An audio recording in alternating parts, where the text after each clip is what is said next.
Dan naman itu masabay Pak Pendeta manik imale apa gambar apa delo atau apa nama kami di kami lah.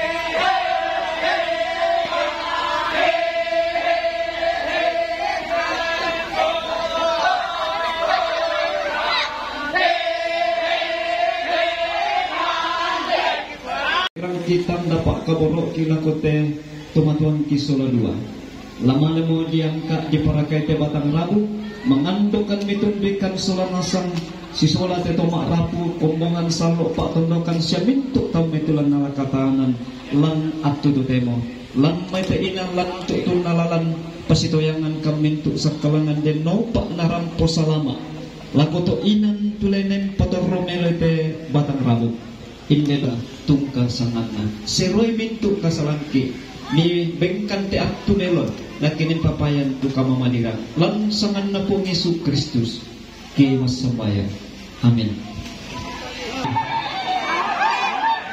Biar masalah ko yate ulun na nagtatak sa bulan na dami manino tepo bulan na dami perapat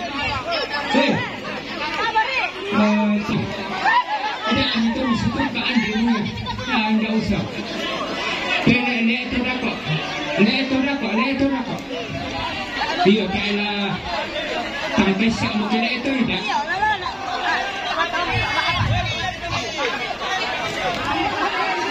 dia mesti kata undi na di pulau bunyan na niluluan apa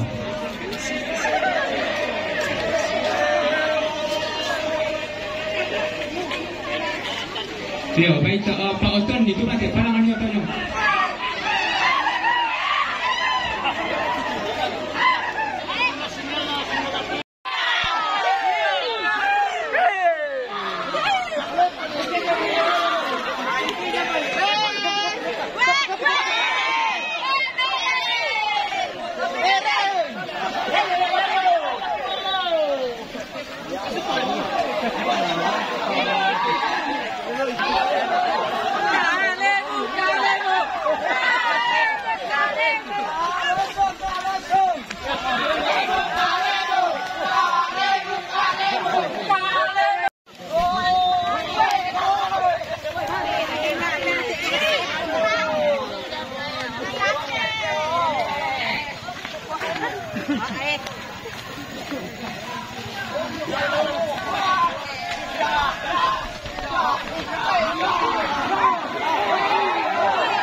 di sini ngambek.